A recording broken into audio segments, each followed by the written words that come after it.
भाद्रव शुक्ल पक्ष चतुर्थी तिथि पालन कर अग्र पूज्य प्रभु श्री गणेश पूजा। ओडिशार पुरपल्ली रे एही पूजा परंपरा और विधि विधान अनुसार पालित होता है। विशेषकर शिक्षानुष्ठान मानकरे गणेश चतुर्थी महा आडंबर पालन कराए।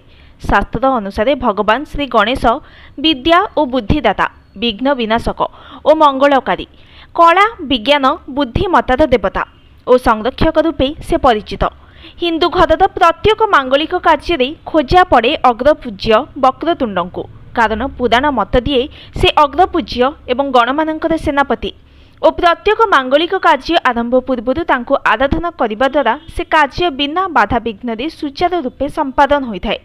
तांको पंचदेवता मानक मध्यरु जणे बोली कुहाଯାଏ। शिव पुराण अनुଯାयी देवी पार्वती निज देहरु निर्गत मैलारू एक मूर्ति गठन कले एवं ताको जीवनदान देले। पार्वती गणेश को द्वार जगाई भितर को